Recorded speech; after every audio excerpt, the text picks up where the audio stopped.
Hello student, मैं भारती कुशवाहा आपके अपने यूट्यूब चैनल गार्गी ज्ञान केंद्र में स्वागत करती हूँ एक्सरसाइज 1.4 भाग 3 के साथ। ओके, अच्छा, मैंने आपको एक्सरसाइज में पहले आपको फर्स्ट वाला क्वेश्चन पूरा सॉल्व करके दिखा दिया है और सेकंड क्वेश्चन मुझे आज कराना था, तो मैंने बुक से ऑलरेडी यहाँ पे नोट कर रखा है। ऊपर दिए गए प्रश्न में उन परिमेय संख्याओं के दशमलव प्रसार को लिखिए जो शांत है। ओके, तो क्वेश्चन नंबर फर्स्ट में जो शांत है वो संख्याओं का हमें प्रसार करना है, तो वो क्वेश्चन मैंने पहले से नोट कर रखे हैं कि कौन कौन से शांत थे। अब इन क्वेश्चनों को हम सॉल्व करते हैं, तो चलिए देखते हैं। तो हम पहले लिखेंगे हर के गुणनखंड करने पर।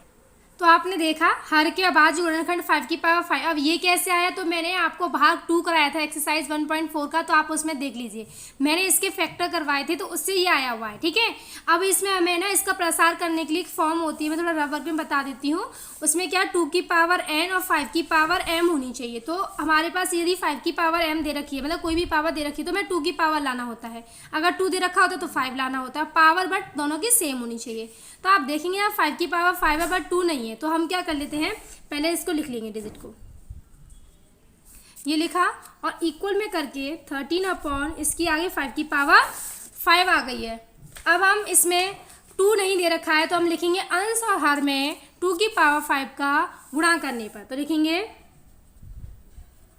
अंश व हर में 2 की पावर 5 का गुणा करने पर। तो यहाँ लिखेंगे 13 अपॉन 5 की पावर 5 इंटू 2 की पावर 5 इंटू 2 की पावर 5। अब उसके बाद में दोनों की पावर जब सेम होती है तो आपने ये फॉर्म पढ़ा होगा, ए की पावर m इंटू बी की पावर m। यदि बेस आपका से अलग अलग है, आधार अलग अलग है, घात समान होती है, तो इसे हम a इंटू बी की पावर क्या लिख सकते हैं, m लिख सकते हैं। तो यहाँ पे भी हम क्या करेंगे 13 अपॉन 2 की पावर 5 अपॉन 5 इंटू 2 की पावर कितना कर देंगे 5। अब हम 2 को 5 टाइम खोलेंगे तो उसका जो आएगा वो आपका आएगा 13 इंटू 20 32 32 आएगा। तो किस तरीके से आया, तो देखेंगे 2 की पावर अगर 5 है तो इसका मतलब 2 into 2 into 2 into 2 into 2। Okay, 2 2 जा 4, 4 2 जा 8, 8 2 जा 16 और 16 2 जा 32। ठीक है, तो ये इस तरीके से आ गया और ये हो जाएगा 10 की पावर 5। आप 32 में 13 का मल्टीप्लिकेशन करेंगे तो आएगा 460 और इसको खोलेंगे तो 1 2 3 4 5 0 आ गए। अब हमें इसे प्रसार करना है एकदम पूरा, तो 4 1 6, तो 5 0, तो 1 2 3 4 5 डिजिट पर पॉइंट लगाते हैं, तो ये आपका हो गया आंसर। चलिए अब चलते हैं नेक्स्ट क्वेश्चन पर। नेक्स्ट क्वेश्चन है 17 अपॉन 8। अब हम इसके फिर से करेंगे अभाज्य गुणनखंड करने पर। तो हम लिखेंगे हर के, तो लिखा हर के अभाज्य गुणनखंड, जब हम 8 के फैक्टर करेंगे तो आएगा 2 की पावर 3।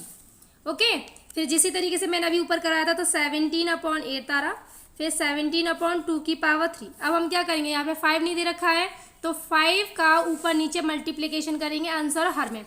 तो लिखेंगे अंश व, तो हमने लिख दिया अंश व हर में 5 की पावर 3 का गुणा करने पर। तो आ गया 17 अपॉन 2 की पावर 3 इंटू 5 की पावर 3, ऊपर भी करेंगे। ओके, अब उसके बाद में हम दोनों की पावर सेम है तो 17 और इसको हम 3 टाइम खोलेंगे तो आपका कितना आ जाएगा 125। तो 125 और ये हो जाएगा 2 इंटू 5 की पावर 3। ठीक है, कितना आ गया 17 इंटू 125 अपॉन 2 इंटू 5 की होल पावर 3। अब हम आगे चलते हैं, तो अब हम इसको सॉल्व कर लेते हैं। ठीक है, तो यहाँ पे देखेंगे, अब हम मल्टीप्लिकेशन कर लेते हैं 125 का 17 में, तो आपका आएगा 225। ठीक है, 2125 बटे 2 का 5 में करेंगे तो आएगा 10, इसकी पावर कितनी हो जाएगी 3। अब इसके बाद में 215, ठीक है, 2125 बटे इसको कर लीजिए 1000। अब क्या करेंगे, अब हम इसमें पॉइंट लगाएंगे तो कितनी डिजिट वाला लगेगा 3, तो पीछे से काउंट करते हैं 1 2 3, तो ये आ गया। तो ये आपका प्रसार पूरा हो गया। चलिए अब चलते हैं नेक्स्ट क्वेश्चन। तो हम फिर से लिखेंगे हर के अभाज्य गुणनखंड, जब हम इसके फैक्टर करेंगे तो ये मैं आपको पीछे फर्स्ट वीडियो, इसकी सेकंड वीडियो में करा चुकी हूँ, तो पहले इसको मैं थोड़ा सही से लिख लेती हूँ। ठीक है, जब आप इसके फैक्टर करेंगे तो 2 की पावर 6 इंटू 5 की पावर 2 आएगा। फिर उसके बाद में 15 अपॉन 16 से इक्वल टू 15 अपॉन 2 की पावर 6 इंटू 5 की पावर 2। मैंने क्या कहा था, पावर सेम होनी चाहिए। तो यहाँ पे पावर है 2 की पावर 6, यहाँ 5 की पावर 2 है, तो यहाँ पे कितनी पावर की कमी है, 4 की। ठीक है, तो हम 5 की पावर 4 का अंश और हर में मल्टीप्लिकेशन कर दें। तो हमने लिखा अंश व हर में 5 की पावर 4 का गुणा करने पर। उसके बाद 15 अपॉन 2 की पावर 6 इंटू 5 की पावर 2 तो है ही है, 5 की पावर 4 का यहाँ कर दिया, 5 की पावर 4 का यहाँ पे मल्टीप्लिकेशन कर दिया, 15 इंटू 5 की पावर 4। अब मैंने आपको एक चीज़ बताई है, जब बेस सेम हो, क्या हो, बेस सेम हो, तो चलो मैं यहाँ पे थोड़ा सा कर देती हूँ। जब बेस सेम होता है तो हम क्या करते हैं, जैसे कि मान ली a की पावर n और a की पावर m, तो a n प्लस m हो जाता है। पावर कैसे हो जाती है, प्लस में हो जाती है। तो यहाँ पे पावर प्लस में हो जाएगी, तो 4 और 2 कितना हो गया, 6। अब हम क्या करेंगे, 5 की पावर 4 को खोलेंगे। जब आप 5 की पावर 4 को खोलेंगे तो आएगा 625। ठीक है, उसके बाद अपॉन 2 इंटू 5 की होल पावर कितनी हो जाएगी, 6। अब 15 का हम 625 में जब मल्टीप्लिकेशन करेंगे तो आएगा 9375। अब इन दोनों का करेंगे तो 10 की पावर 6 हो गया। अब 9375, इसको 1 2 3 4 5 6, अब इस डिजिट को उतारेंगे, पूरा प्रसार करना है तो 6.60 है नीचे, तो 1 2 3 4 5 6.0। ओके, तो देखा आपने 60 थे तो 1 2 3 4 5 6 डिजिट पर हमने लगा दिया पॉइंट, ये आपका हो गया आंसर। अब नेक्स्ट क्वेश्चन आपका देखा 23 अपॉन 2 की पावर 3 और 5 की पावर 2। तो देखिए हम इसमें हर के गुणनखंड करने की ज़रूरत नहीं है क्योंकि वो ऑलरेडी दे रखा है और प्रसार शांत भी है, ये हमें पता है। तो हम डायरेक्ट क्या लिख सकते हैं, लिखेंगे अंश व, क्योंकि हमें इसकी पावर सेम करनी है, तो 2 की पावर 3 तो है पर यहाँ 5 की पावर 2 है, तो हम क्या करेंगे, इसमें एक 5 का ऊपर और नीचे मल्टीप्लिकेशन कर देंगे अंश और हर में, तभी तो सेम हो पाएगा। तो लिखा अंश व हर में 5 का गुणा करने पर, तो 23 अपॉन 2 की पावर 3 इंटू 5 की पावर 2 इक्वल टू 23 अपॉन 2 की पावर 3 इंटू 5 की पावर 2 इंटू 5, और ऊपर भी करेंगे 5, है ना।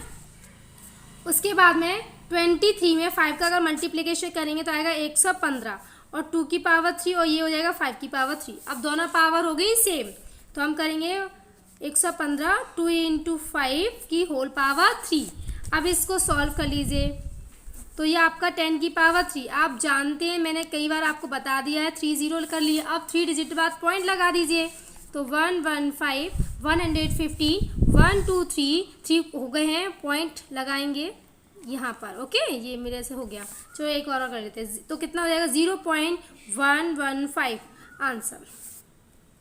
नेक्स्ट क्वेश्चन है आपका 8 वाला 6 अपॉन 15। तो सबसे पहले भिन्न अगर आपको ऐसे दे रखी तो पहले सरल कीजिए उसे, ठीक है, एकदम पूरा काट के। वो और अभी तक जो हमने की थी वो नॉर्मली किसी से नहीं कट रही थी, अब आज जो भिन्नी थी, तो इसे करेंगे हम 2 के, इसे हम किसके टेबल से कट कर सकते हैं, 3 के टेबल से कर सकते हैं। 3 2 जा 6 3 5 जा 15, ठीक है। तो आपका आएगा 2/5। अब आप देख रहे हैं कि यहाँ पे हर के गुणनखंड में ऑलरेडी 5 है, तो हमें करने की जरूरत ही नहीं है, बस यहाँ पे कमी है तो 2 की। तो हम लिखेंगे अंश व हर में 2 का गुणा करने, तो लिखा अंश व हर में 2 का गुणा करने पर, तो 2/5 इक्वल टू जाएगा 2/5। तो यहाँ पे भी 2 का कर दिया और यहाँ पे भी 2 का कर दिया, है ना। उसके बाद हो जाएगा 2 2 जा 4 हो जाएगा 10, एक डिजिट और पॉइंट लगा दीजिए 1 पॉइंट, तो 0.4, ये भी आपका हो गया आंसर। अब नेक्स्ट क्वेश्चन 9 वाला क्वेश्चन है आप 35/50। तो मैंने क्या था, पहले भिन्न को सरल कीजिए एकदम।